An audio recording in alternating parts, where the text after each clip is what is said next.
कल 2 नवंबर को माता लक्ष्मी को जगाने के लिए भी यह रस्म करी जाएगी, जो मैं ये आपको बता रही हूँ किस तरीके से करनी। तो कल गाइस एक बहुत रस्म भी करी जाती है, देखिए सबके घर में करी जाती है उत्तराखंड में रस्म। ये गन्ना है, ठीक है, ये जो गन्ना हम महालक्ष्मी के दिन लाए होते हैं, इस गन्ने के ही द्वारा करी जाती है। तो सूपे में जो है खील वगैरह रख करके, खिलौने वगैरह रख करके, अखरोट वगैरह रख के, फूल वगैरह रख करके माता लक्ष्मी से भी आह्वान करा जाता है। श्री हरि को के संग माता लक्ष्मी का भी आह्वान करा जाता है। क्या करा जाता है कि हे माँ लक्ष्मी, हमारे घर में पधारिए, हमारे घर से दरिद्रता भगाइए, श्री नारायण के संग आप आइए और हमारे घर की दरिद्रता भगाइए। और खट खट जोर से मारा जाता है उसमें ऐसे, हे माँ लक्ष्मी आप हमारे घर में आइए और घर की दरिद्रता को आप भगाइए। तो ये रस्म भी आप जरूर कीजिएगा कल, जो कल करी जाएगी, ब्रह्म मुहूर्त में करी जाएगी, अंधेरे में नहा धो करके, ठीक है। तुलसी माता के आगे एक दिया वगैरह जला करके और वहाँ पर आप करेंगे और घर के अंदर भी इसको घुमाएंगे, मंदिर में भी करेंगे अपने। हे माँ लक्ष्मी हमारे घर में आइए और दरिद्रता को भगाइए, हे श्री हरि के संग आइए और दरिद्रता को भगाइए। इस तरीके से करा जाता है गन्ने का। ये होता है हमारे घर में महालक्ष्मी के आगमन के लिए भी ये कल बुढ़ दिवाली का त्यौहार मनाया जाता है, जो हम वहाँ पर खटखट करते हैं। इसको हमारे यहाँ खटखट बोलते हैं। खटखट करना यानी कि जगाना। जैसे दरवाजे पे कोई आता है, खटखट करता है, हम तुरंत जाते हैं। ऐसे माता लक्ष्मी प्रसन्न होती है और तुरंत आ जाती है और दरिद्रता को भगाती है हमारे घर से। दरिद्रता यानी कि दुख, बीमारी, विपत्ति, इसको भी दरिद्रता बोलते हैं। ये भी एक दरिद्रता का कारण होता है, तो इसको भी भगाती है माता लक्ष्मी। तो इस तरीके से आप जो है कल ये रस्म भी कीजिएगा माँ लक्ष्मी को खटखट करने की। आज से जो है भीष्म पंचक व्रत आरंभ हो गए हैं 1 नवंबर से। आज जो है हरि प्रबोधिनी एकादशी से लेके पूर्णिमा तक भीष्म पंचक व्रत कहे जाते हैं। क्यों कहा जाता है इसको भीष्म पंचक व्रत, इसके बारे में मैं आपको बताती हूँ। क्योंकि भीष्म पितामह जो कांटों की सैया पे, बाणों की सैया पे सोए थे जब महाभारत का युद्ध हुआ था, तो उस समय जो है उन्होंने जो युद्ध में ना जा करके जो है बाणों की सैया में वो सो गए थे। किसी के प्रति वो नहीं लड़े थे, वो मूक हो गए थे।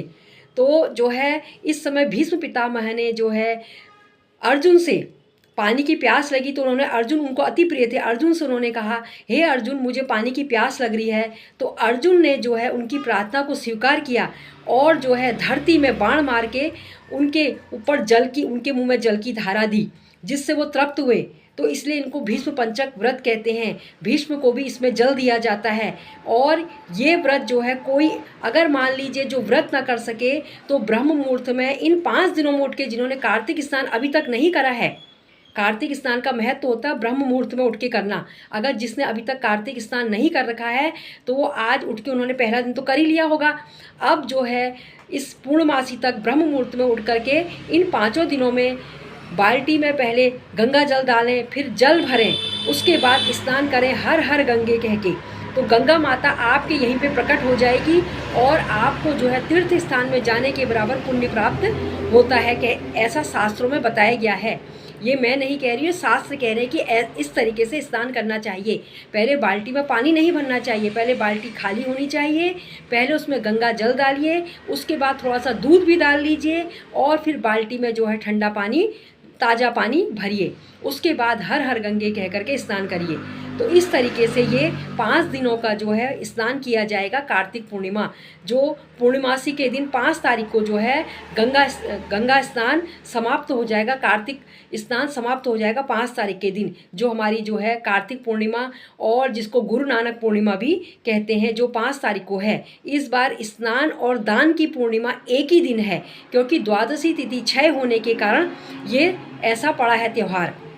नहीं तो पहले जो है व्रत की पूर्णिमा आती है, दूसरे दिन स्नान दान की पूर्णिमा आती है। तो इस बार एक ही दिन ये पूर्णिमा है 5 नवंबर को। तो मैंने गाइस अपने वीडियो के माध्यम से थोड़ा सा आपको ये जानकारी दी। और एकादशी, प्रबोधिनी एकादशी का व्रत जो है वो आज किया जाएगा, क्योंकि कुछ विशेष परिस्थितियों में जो है व्रत 10वीं विद्या एकादशी करने का विधान हमारे निर्णय सिंधु और धर्मशास्त्रों में बताया गया है। इसमें कोई संशय नहीं है कि ये व्रत नहीं कर सकते हैं। और जो आपको वीडियो में जो महात्मा लोग ये उदाहरण दे रहे हैं गंगा और कुंती का, वो उस समय का वो चीज़ अलग थी, लेकिन कुछ इस समय ये चीज़ अलग है, तो इसमें कुछ नहीं होता। देखिए हम लोग ना तो पूर्णतः वैष्णव हैं। वैष्णव किसको कहते हैं? जो जिनके घर में मीट, मांस, अंडा, मछली बिल्कुल भी नहीं खाया जाता है, वो पूर्णतः वैष्णव होते हैं। हम लोग गृहस्थी हैं, हम लोग स्मार्त हैं। तो इसलिए इसमें कोई संशय नहीं है कि आज हरि प्रबोधिनी एकादशी का व्रत आप करेंगे। आज ही हरि प्रबोधिनी एकादशी का व्रत करेंगे और कल सवेरे श्री हरि को आप जगाएंगे पूर्णतः विधि विधान के साथ। शालिग्राम भगवान को आप जगाएंगे, फिर तुलसा माता के साथ उनका जो है विवाह संपन्न कराया जाएगा। इस तरीके से ये विधान है, तो आज ही करना उचित है। मेरे हिसाब से तो आज ही करना उचित है। बाकी आपकी मर्जी, आप किसको मानते हैं और किसको जानते हैं, उसी हिसाब से आप कीजिएगा। तो मैं अपनी वाणी को यहीं पे विश्राम देती हूँ। जय श्री हरि। लोग कैसे हैं आप? आशा करती हूँ आप सब लोग स्वस्थ होंगे, मस्त होंगे और प्रसन्न होंगे। तो नए दिन की नई शुरुआत हो गई है और आज जो है हरि प्रबोधिनी एकादशी का व्रत आज किया जा रहा है, क्योंकि कुछ विशेष त्योहारों में, कुछ विशेष व्रतों में जो है नियम कुछ दूसरे होते हैं, नियम कुछ दूसरे लगते हैं। इसलिए आज हरि प्रबोधिनी एकादशी का व्रत आज किया जाएगा शास्त्रों के अनुसार और धर्म सिंधु और निर्णय सिंधु के अनुसार आज व्रत करना उचित बताया गया है। इसलिए आज सब लोग जो है श्री हरि का देव उठनी एकादशी का व्रत आज करेंगे और श्री हरि को जगाने का काम कल सवेरे किया जाएगा। ब्रह्म मुहूर्त में सवेरे 5 बजे के करीब नहा धो करके स्नान करके श्री हरि को जगाया जाएगा विधि विधान के साथ।